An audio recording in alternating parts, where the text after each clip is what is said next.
Hale Shubha Chatore, Ahlan Wasalam Marhaba, Buna, Mucho Gracias, Swabia, Bali Kareaya, Hoj Galden and Ayasaya, Huyamora, Chiva Tochi, Haljot, Kalimera, Khairutan, and a very warm welcome to everybody who's tuned into PTV World and watching World this morning alongside the one and only Shahzad Hassan Khan. Shukr Alhamdulillah. Ladies and gentlemen, a very warm welcome to each and every one of you, and I hope and pray that everybody out there is doing wonderfully well and that you're ready to kickstart your day with us. But first things first, obviously the weather's opening up. It's going to be springtime over here in Islamabad and the cities that surround Islamabad. It's and it feels lovely. Imagine, so as soon as I woke up today, I have this habit that every single morning when I'm going to get up, first things first, I'll say my prayers, I'll say thank you to Allah Almighty for giving me another day as well, and look outside the window. If it's raining, I do not feel as energetic as I would feel when it's a sunny day. So imagine it's a sunny day out there as well, and I think it's perfect for you to kind of go onto your veranda, terrace, or probably roof, take some chaat masala, a bit of oranges if you can do that, sit down with your mother, siblings, have some sort of conversation, or ask your mother to put some oil in your hair, or probably, do something for your mother as well, ladies and gentlemen. That's the best conversations that I've ever had, and that too with oranges. So imagine that people will go to, coffee shops, people will go to restaurants to have such conversations. But for me, it's always a little bit of kinnu, a little bit of chaat masala, and my rooftop. That's it, with my mom. And the kind of conversations that I'm always going to have with my mother are always very interesting, because this is one thing which I would want to share with my audiences, and that is that imagine that with my mother, I think me as a son, I've always tried to be very obedient. You can ask her, whenever you feel like, not because I'm on television that I'm doing so. I was not that I was always very obedient, but when I was in my teenagers, I think that, any boy can actually be a little hard to handle. But for that period, Maji, if you're watching, I think I'm just going to say sorry. But other than that, I think whenever I'm in conversation with my mother, I would always want a logical answer. And, with logical answers, I think my mother always used to tell me, okay, I used to ask my mother, can I go outside to play cricket or football or whatever?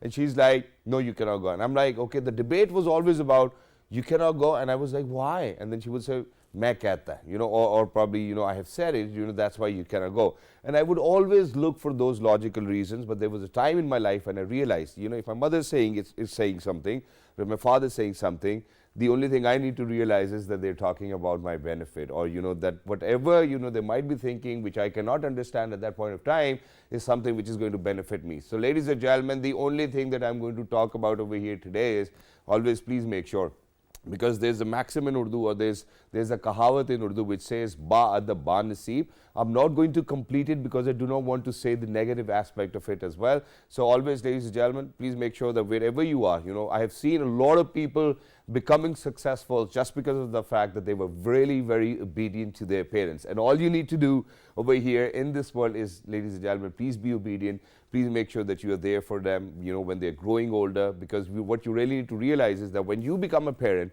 you realize how much love they have given you and how much sacrifices, or how many sacrifices they have given for you. Now, why am I talking about my mother today? Is something really important, because it kind of connects with our topic. So, ladies and gentlemen, first of all, I would want you to kind of go and look at these visuals so that I can give away what day are we observing today, because today happens to be the 21st of February and it happens to be the International Mother Language Day. And today, ladies and gentlemen, the theme happens to be multilingual education, a pillar of learning and intergenerational learning as well. So imagine that whenever we are to talk about International Mother Language Day on the 21st of February, it's a day, which actually is being observed because back in 1952, I think it was UNESCO which recognized the United Nations Education, Scientific and Cultural Organization, which recognized, the effort of a few people who wanted to kind of protect their mother language. Now, to kind of talk about it, we're very lucky that we've actually been joined by a wonderful guest. And why I'm saying that, she happens to be a wonderful guest is because of the fact that, first of all, she's a linguist. Not just that, I think what I would certainly want to kind of speak about is my university over here. She actually comes from Air University, happens to be an assistant professor over there. And Air University have played a very pivotal role in this gentleman that you're looking on your screens today. And I've graduated from Air University, made my bachelor's, made my master's. And every single day that I've spent over there is still in my memory. And it's as fresh as it was today, and the best time that I've ever had. Because my father used to tell me that, Putra, the best time you're going to have is your college. No, the best time that you're going to have is at your university. But to talk about the International Mother Language Day, and it's important, ladies and gentlemen, we're very lucky that I've been joined by a professor, that's from my university, a university, and she happens to be Dr. Uzma Anjum. Hello, madam. Assalamu alaikum. Good morning. How are you doing today? I'm doing great. Thank you so much for joining us. Wonderful to have you over here. And whenever, I have a professor, teacher, or anyone from my university, it's always a moment of pride for me. And, I've always kind of spoken very high about my university and the kind of contribution they've made towards my career, alhamdulillah. We're equally proud of you. Thank you so much for saying that. Yeah, you made my day. Wonderful. I think that's what I wanted. But to get started, first of all, I would want you to kind of highlight the significance of this day and how important it is, because all the United Nations member states today are observing International Mother Language Day. Well, International Mother Day, 21st February, is very important. And why it is important? It is important because it signifies your language, a language that you are born with. True. A child is born with. Mother tongue, you could say that why mother tongue? There can be what is the definition of mother tongue? I think let's get started from there. Is generally, there are different definitions, but what I consider mother tongue is the language that is spoken within a family domain, one family. You grew up in a language, so that language is mother tongue. Particularly, this is not a very simplistic definition. It also takes you to one more step ahead, that also includes you in a family and then one ethnic group. Exactly. That's true. So it's not that simple to kind of identify what the mother language would be, because imagine if I have to talk about myself, I grew up in a household, my first 3 years were in a household where everybody used to speak Punjabi. Right. Then all of a sudden, when my father moved to Islamabad and we all moved to Islamabad, all of a sudden there was a change. My elder sister would, all my elder sisters, alhamdulillah, I've been blessed with 5 lovely sisters, they would speak in Urdu. And so what do you think was my mother language? Do you think it was Punjabi or do you think it was Urdu for me? Well, you actually grew into a bilingual family and then setup. Multilingual or multilingual context, right? First, of course, it was your mother tongue Punjabi, but then this was a very, I would say, a wholesome environment that you had and when you grew up in, because you started with your mother tongue. And this is what we, the linguists, believe that should have been with everybody else. Language, family language is always important. Yeah. Because this is the one that a child not only grows in, it is before even birth that child is exposed to. Exactly. But now, this is the funny element, and I'm sorry I'm taking a little longer on this, and we have a lot more to kind of talk about when we say that we observe International Mother Language. Now imagine that the most interesting bit in my family is that when my second daughter was born, her name is Mehrbano, and may every child out there be healthy and blessed and get all their constitutional rights as well. Ameen Samami. So imagine that that when she was 2 years old, she used to mumble, right? And when she used to mumble, it was hard for me to understand what she's saying. All of a sudden, I had my nephew travel from UK to Pakistan, for his medicine studies. And imagine that he actually told us, me and my wife, that that your baby is actually talking in English or speaking in English. And that was something which I was like, okay, how did that happen? Now imagine that my second child's first language is English and she does not know any Urdu at all. Imagine now, how do we kind of in this context say that what is her mother language now?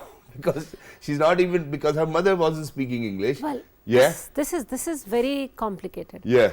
Well, I would ask you a question. Sure. Question. There were a lot of iPads though. Yes, of iPads. No, we will come to that also. When it comes to census data, what language do you enter in that data? So obviously we'll have to say it Urdu, but I think for her I'll have to say it English. No. I believe most of people who come, like for example, Punjabis, they would, no matter what language would they Punjabi, speak, it will be Punjabi. Exactly. Right? So, as I said earlier, it's a very political, complicated. Yeah. So, yes, same is the case with my daughter. Okay. Well, she grew up with Punjabi, Urdu, and English. Yeah. But the language that she came up with when she started talking, and she's most comfortable in English, Yeah. though she knows Punjabi and Urdu also.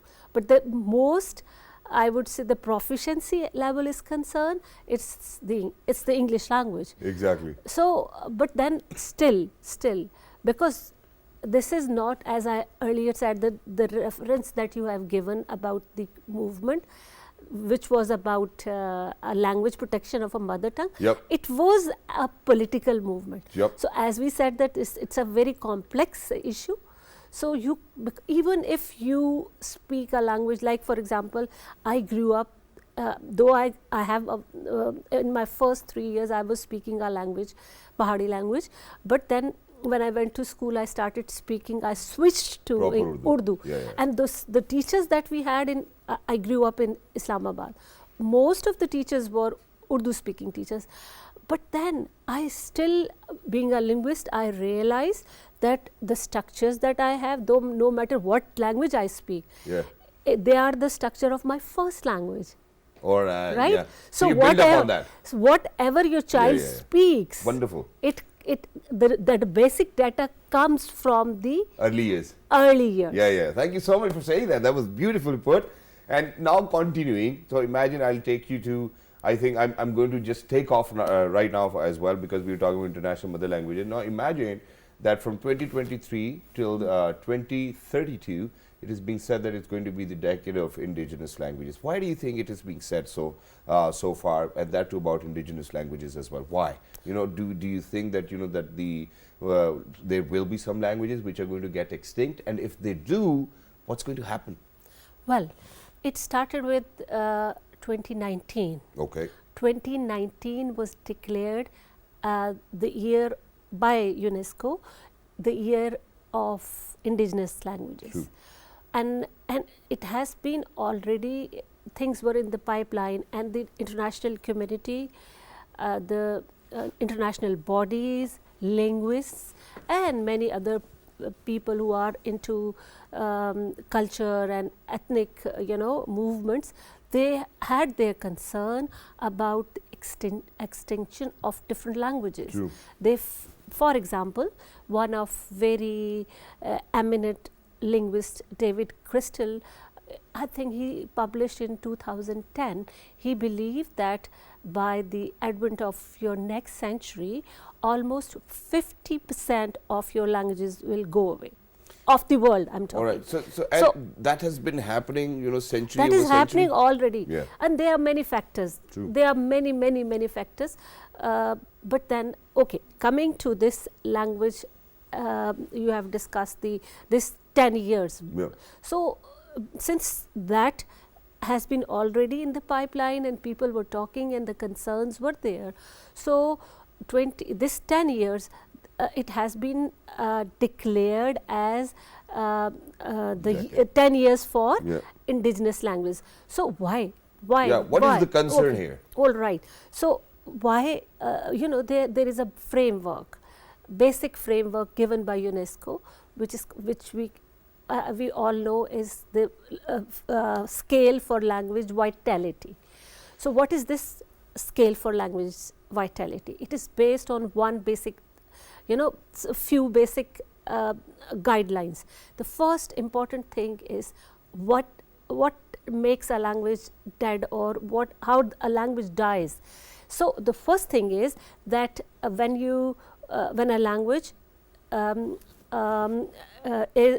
does not have speakers, it goes away. True. Right? Second important thing is when a language ceases to have existing domains such as family domain, okay, friendship domain, neighborhood domain, the office domain. What if the literature is not being produced in that language? It's not the written literature I'm talking all. about. I'm not talking about Okay. written thing. That comes later. Okay, that is also one factor, by the way. it's the spoken language that I'm now talking about, Yeah. right? So these are second important factor. The third, and the most important factor is the family language. When you do not have enough intergenerational transmission in that particular language, it will meant to be, you know. But that's what the question needs to be now. Imagine that when we say that, you know, that if it's not going to have, or if it ceases to have the you know, intergenerational transmission, you know, that's where the problem is. Now imagine that in any household, you know, where, you know, for example, I take my household, that we are an Urdu speaking family, we come from a Punjabi speaking background. You know, till now, you know, I've been speaking Punjabi because my parents, my grandparents were speaking in Punjabi with me. But now as soon as I, you know, talk with my daughters, or I speak with my daughters in Punjabi, they're like, Dad, what are you saying? Now, how do you think that any household can protect their language and make sure that they're going to be intergenerational transmission? What are the ways of doing that? Well, I would say that the most important motivation that a community has is, I think, how that language is treated by the society and by the state. By its speakers? Well, that comes later. Okay. That is just, you know, whenever you have the very simple education or learning pattern, when you have positive reinforcement, you will you know, you tend to repeat that behavior. True. And language is also a behavior. True. So when this language is used, as I have earlier said about existing domains, one important domain is education domain. True. So when that language is used in education, you know, if and most importantly, the first language of the child should be used in of course education. All right. So eventually, when that language is given protection, states to protection, it will tend to, you know, be eventually a vital language. Exactly. So if it's going to be used by the state itself, then obviously, you know, they State will be. by state, I said that, for example, I'll give you Sure. example of Sindhi language. Yeah. You know, the Sindhi language, after which one more important thing is the attitude of the speaker. This is also one important factor. Why? Why is it important? The It's attitude very of the important. speaker. According to the framework I was talking about, UNESCO's framework, this is one very important factor. Okay. Right? So, you know, the people, and as I have earlier said, this is actually in the result of the positive and the negative reinforcements. Okay. And again, how this language, what kind of treatment society is giving to that language. By society, I mean what legal frameworks you have for that particular language. To protect it, you right? kind of talk So about it, yes. Education is one important factor that you can use that language in. Then, for example, I was talking about Sindhi.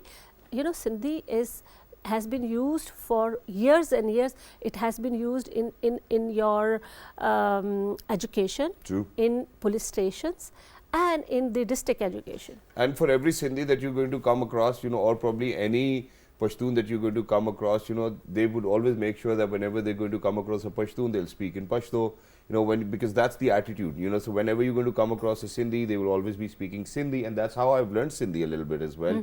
Khadu to wanje, chahala, rado sutwa. So imagine that it's because of that my friends that would, you know, who were Sindhis would always speak in Sindhi, and I've kind of picked up on those words as well. But very quickly, ma'am, I would want you to kind of highlight on the or kind of put or shed some light on the theme this year, which happens to be multilingual education, a pillar of learning and intergenerational learning. Now imagine that within our schooling systems and in academia, we do not have a multilingual education system. Or do you believe that we have a multilingual education system?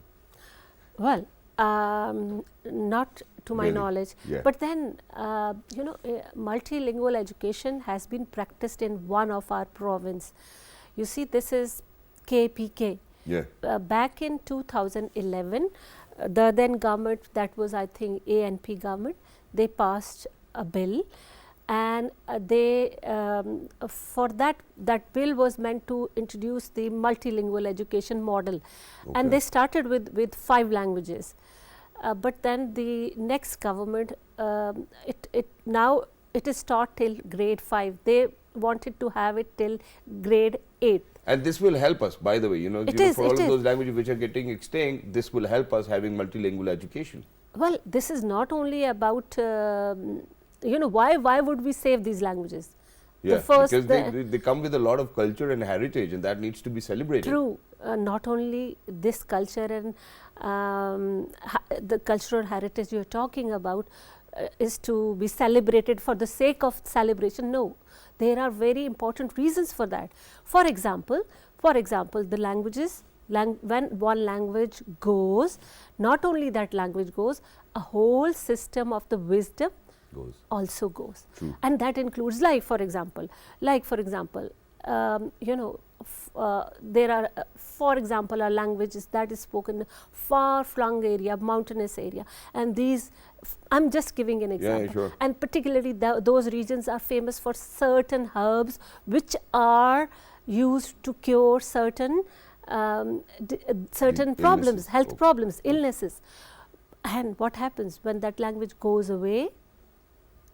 The words will also go away. True. For that particular herb. Yeah, and that particular wisdom will go away. And the wisdom, and then there are many other things. Exactly, and you know, for people's better understanding, I think this is how we can put it. Now, imagine that, you know, even in English, we'll have a maxim, for example, birds of feather flock together. You know, imagine, you know, so there's a lot of wisdom behind this as well. Absolutely. So imagine if I'm going to put it into any other language, for example, where I started right at the beginning, the Ba Naseeb. Now, imagine, God forbid, if the language is going to go away, this wisdom will go away as well, and it's really on point. Now, very quickly towards the ends, to wrap it up as well for every individual who's out there, you know, we obviously happen to be the agents of change, and how are we responsible, and how do you think that we can fulfill the responsibility of protecting our languages as individuals, as citizens of the country, and as the speakers of the language that we speak? Well, first of all, I always tell my students that one should be proud of one's heritage. Alhamdulillah. Heritage. Chak de fatte.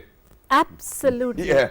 You know, languages, English is very important. It's an international language. True. It's language of learning. It's language of, you know, international communication. And same is the case with Urdu. Urdu is our lingua franca, language of communication of this country. But at the same time, your own language, that also needs to be protected. True. So I think one should not look down upon one's language. Yeah. So I would encourage you know, people out there to love themselves, because you know, my experience, when you like yourself, everybody likes you. Exactly. And then this is, one should not look down upon, you know, when you look down upon yourself, everybody else will look down upon you. And thank you so much, ma'am, for you know, this lovely message as well. Thank you so much for joining us on this important day where we were observing the International Mother Language Day as well, which is why, ladies and gentlemen, because alhamdulillah, I'm the kind of a person, you know, even if you want to look down, go ahead, look down, do whatever you want to do. I will never give up. So which is why I think this link is going to be in my mother language, because today it happens to be International Mother Language Day. So Madam Uzma Anjum ji, ਤੁਹਾਡਾ ਬਹੁਤ ਸ਼ੁਕਰੀਆ, ਤੁਸੀਂ ਆਏ ਅੱਜ ਸਾਡੇ programme ਸ਼ਿਰਕਤ ਕੀਤੀ ਤੇ ਇੰਟਰਨੈਸ਼ਨਲ ਮਦਰ ਲੈਂਗੁਏਜ ਡੇ ਦੇ ਹਵਾਲੇ ਨਾਲ ਤੁਸੀਂ ਗੱਲ ਕੀਤੀ ਸਾਰੀ, ਤੇ ਜਿੰਨੇ ਵੀ ਸਾਰੇ ਰੋਕੀ ਬਾਹਰ ਨੇ, ਮੇਰੀ ਤੇ ਮਾਦਰੀ ਜ਼ੁਬਾਨ ਹੈ ਤਾਂ ਮੈਂ ਤੇ ਬੋਲਣੀ ਹੈ ਇਨਸ਼ਾਅੱਲਾ, ਤੇ ਡੰਕੇ ਦੀ ਚੋਟ ਤੇ ਬੋਲਾਂ ਦਾ। ਮੈਂ ਜਾ ਰਿਹਾ ਇੱਕ ਬ੍ਰੇਕ ਦੀ ਤਰਫ, ਜਦੋਂ ਵਾਪਸ ਆਓਗੇ ਹਲੇ ਅਸੀਂ ਲਿੰਗੁਇਸਟ ਨਾਲ ਗੱਪਸ਼ਪ ਕਰ ਰਹੇ ਸੀ, ਹੁਣ ਅਸੀਂ ਵਾਈਲਡ ਲਾਈਫ ਫੋਟੋਗ੍ਰਾਫਰ ਨਾਲ ਕਰਾਂਗੇ, ਚੀਤੇ ਬਾਲੂ, ਓਏ ਹੋਏ ਖੁਦਾ ਦੀ ਕਸਮ ਮਜ਼ਾ ਹੀ ਆ ਗਿਆ। Good morning.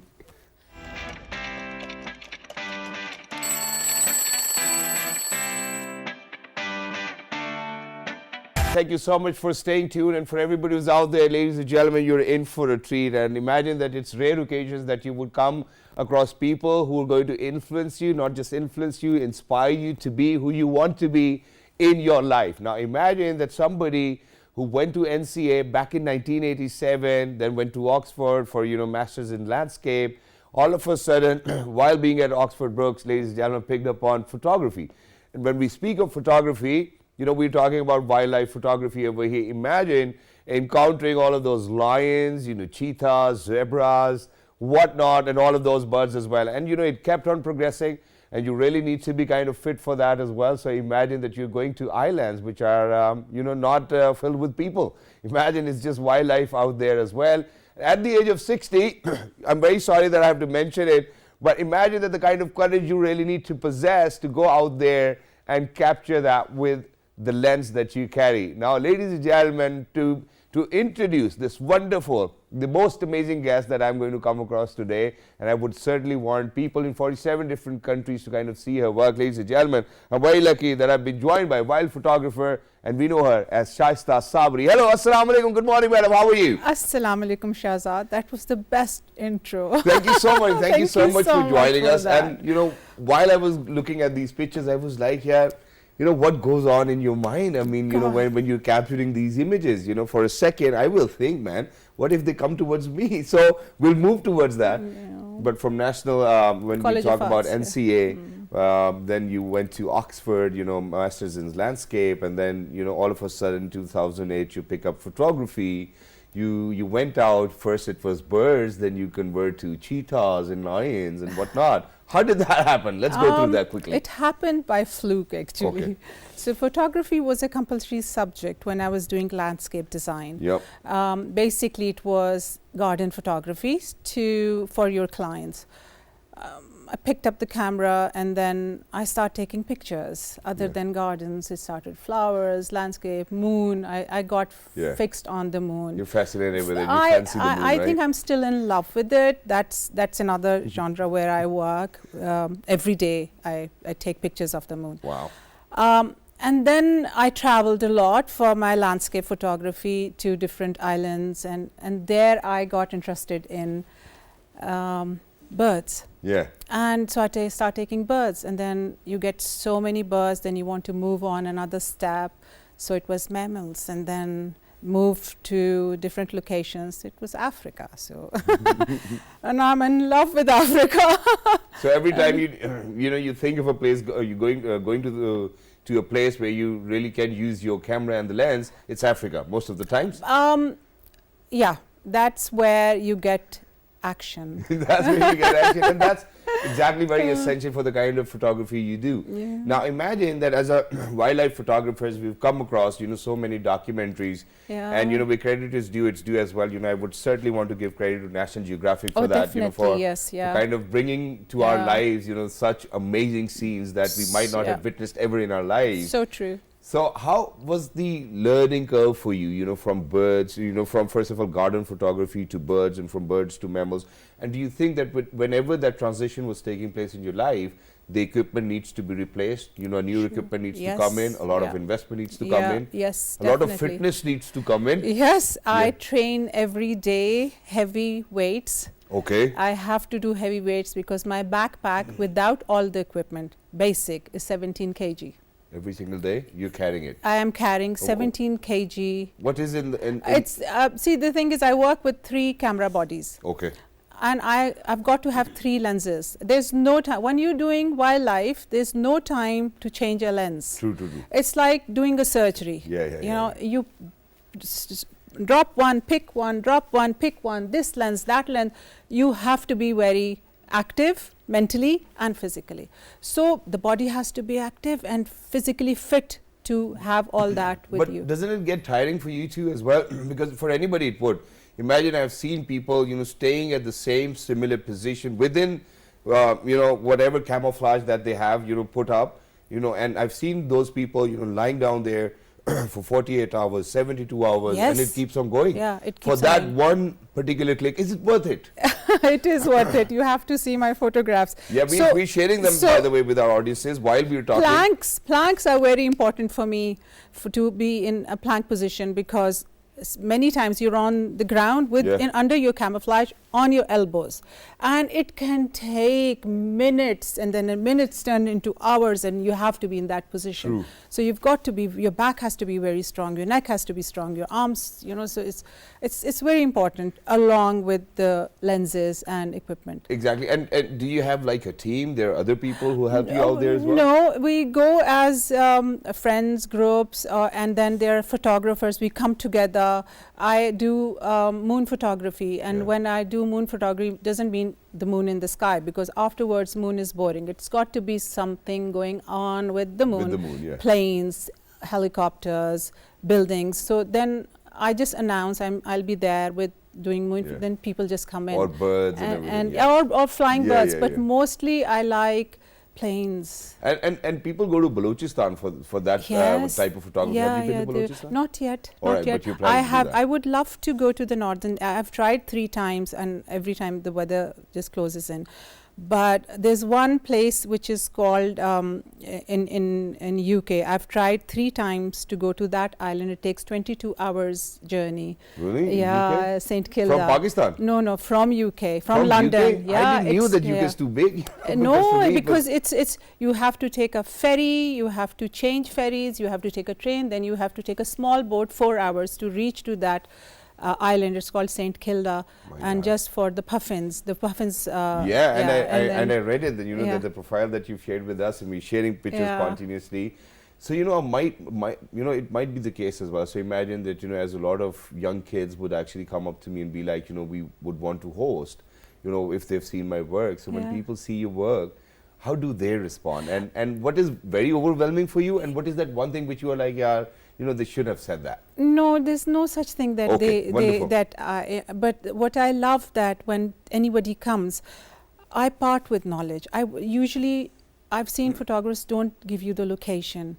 I do. I tell them what is the easiest way to reach Thank you to so get much. that photograph. And they ask me the settings. I'll give them the settings. I'll give them, this is how you do it. See, that doesn't make me small, or that doesn't, I don't lose any, information. True. Or I'm not scared of competition, because where I am now after 10 terabytes of data, they really need to work very hard 10 to reach terabytes that, of data, to reach imagine. that place.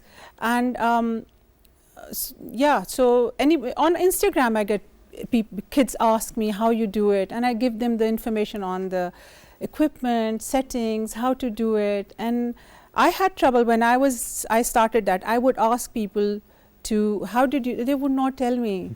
And so I had to work very hard to be where I am right Exactly. now. So imagine that every time when I used to ask them about, you know, how to be on television, you know, Yeah. anybody who was very Yeah. senior then in the industry would be like, Yeah. just be yourself. Yeah. I was like, what do they actually mean by being myself? Yeah, I mean, Yeah, and it's today that I understand that, you know, Yeah. being yourself actually means that with all of those morals and values that you carry with you, you really need to carry them while even you're the on more screen. you part information, the more knowledge you get, because once you speak and you teach somebody, your brain getting active. And this is similar yeah. to these as well, which Prophet Yeah. Muhammad sallallahu alaihi Yeah. wasallam said, and it needs to be shared. Now, very quickly, there's this one question which I always had, you know, Okay. while I was growing up. I'm sorry, but I have to be that kid today.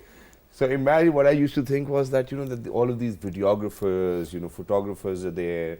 All of a sudden, this lion jumps onto a zebra and, you know, starts to kind of do what the lion's supposed to do. Why don't they save it? You know, or most of the times, you know, if it's a No. lion cub itself, you know, because lions are prone to do that.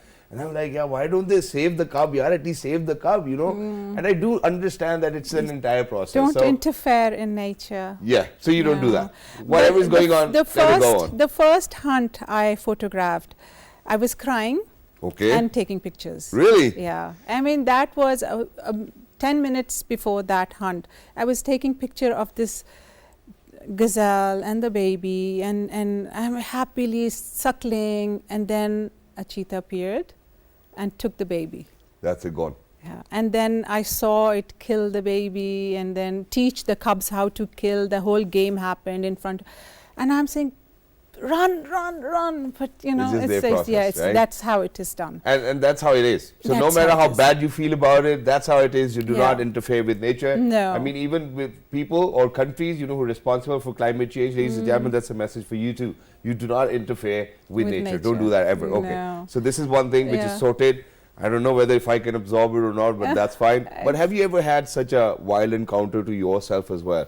Because, you know, we've seen these videos where, you know, there was somebody who was actually kind of, I think, shooting a bear or something. And all of a sudden the bear comes their way, takes Yeah. one of the photographers with him and then leaves it. No, and no. then, so did you ever had such an encounter? We had some. One I'll mention, which I wasn't supposed to do, but you get so excited. So I was photographing these 4 lionesses walking in the grass. I have videos, beautiful ones, and they're just this pace going on, and our jeep is we're driving right alongside, and our driver goes and parks, and I'm taking pictures, and then they cross one by one, and I'm just shooting them. And then when the 4th goes, So I hang outside the Jeep and very happily that, look at me, how fit I am. And I'm taking pictures, and then this something snaps on my head, and it was the fifth lioness. I froze, my camera almost dropped, and I got in, and my heart started pounding. It could have taken my head. Exactly. Yeah. So then, what are the precautions? What are the You're not prerequisites? supposed to do that.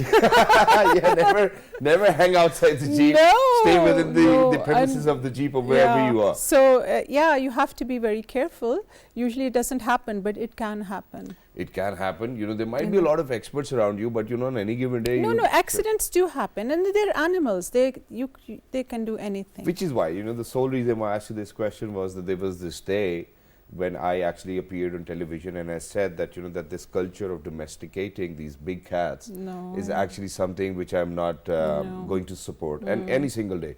And imagine, right after I said it, after 2-3 days, there was a cheetah out on the loose in a community, and unfortunately it was a havoc as well. Now imagine, what is your take on people domesticating all of these wild animals at their places? I think it's criminal. It's you see them, when you see them in the wild, and you see them, they have this vast land to walk on, to hunt, to live, to sleep, and then you put them in cages. They don't know. How would we feel if we are put in cages? No, not good at all. Yeah, imagine. So I don't agree with that, but what can you do? Exactly. But while you were sharing this entire story with us, that everybody was going with their own pace, and your Jeep was going, and you were shooting, and you realized that you're so fit and whatnot, what's the kind of feeling, what is the kind of adrenaline that you get, and how thankful you are to Allah Almighty? I'm getting this opportunity in this life to kind of seize that. I must thank my husband first. MashaAllah. Because without his support, I wouldn't have done that. What's his name, if you don't mind? His name is Julian. Julian, if you're out there, thank you so much, for letting her do what she's doing as well, and for appreciating and for being out there. And you truly deserve a rich tribute as well. So a tribute on behalf of my entire team. Thank you so much for being all support. And that's how really husbands need to be as well. I think for everybody who's out there. Please continue. He pushed me into going to Kenya. And I said, alone. And he says, you can do it. Go. I said, on my own. Said, you can do it. Go. And then, and that's history. Wow. And he enjoys it. He wants to look at the pictures. The support from a family is very important. Alhamdulillah. Yeah, it's very important. So if somebody walks into your house or home, is that all that they're going to see? No. Because that's just me perceiving it that way. The cheetahs everywhere. No. Pictures everywhere. I somehow don't put up my work. Why? I don't know. And now he's insisting that we must have. Or someone else's work for that matter. But I don't know. I'm very critical of my work. Really? Very critical of my work. And so he started saying, please, can we have some of your pictures up there? Yeah. So now maybe I will. But I don't think I would want to have a hunt photograph in the house. I would have a bird photograph. And, cubs, protocol going together as well. The lion, the lionesses, the entire family. But wonderful sight. Yes, I don't know how you would feel. I think I would probably dream about it now. And you must. It's an experience of a lifetime. And the first time I went to Kenya, I was with this group from Dubai, young boys, and they were just lovely boys. And I had but what I was about to say is, when I went to Kenya, I went to Masai Mara, I left my soul there. That's it. I just can't live without, the Masai Mara lives in here. Wonderful. Yeah, it's. I mean, and the kind of conversation that we have had, it was really mesmerizing. The way you were speaking about it looked like as if you are thinking of it again. So very quickly, because of the paucity of the time, I would just request you, if there's anything that you would want to say, because when I sit down, I at times think that, if somebody's going to ask me this question, that's what I'm going to say. So that's your camera. There are people in 46 different countries who are watching you today. So go ahead and say whatever you feel like. I just want to say, get up from that sofa. Take your phone if you can't afford a camera. Take whatever you have. Go and photograph. You are going to see the world with a different angle. The frames are different. Everything comes in a frame, and you'll start noticing things. And why put pictures of somebody else? Put your own pictures up. Yeah. And their Instagram, YouTube, there's so many platforms now. Use them. and just get off that sofa. Thank you so much. Thank you so much, Ms. Sha Sab. I think I'm just going to go, but no, okay, I think I have to wrap it up as well. Thank you so much for being with us. Thank you so much for having Lovely me. to be in conversation with you. Thank you so May Allah much. give you more health, Thank you so more much. prosperity, Thank and you you. get to do whatever you want to do in your life. Always, Ameen, Thank Summa you. Ameen. Thank you so much, Julian, I'm once so again as well. grateful. And, ladies and gentlemen, I think the sole reason for her to be here is to actually influence and inspire other youngsters, other ladies who are out there. It's not really necessary that you really need to be young. I mean, even at 60, you can be as young as Ms. Shaista Sabri. That's what her bio says as well, and it looks like it as well. Alhamdulillah. So, ladies and gentlemen, with prayers that each and every one of us is going to be healthy, wealthy, that we're going to be obedient to our parents, that we're going to take up one thing as our passion, and that we're going to read at least 20 minutes a day. It will certainly change your life, ladies and gentlemen. Look after yourselves. Until next time, be a good person every single day. Try, give it your best, seize the opportunity. Good morning. Allah Hafiz. Rabaraka.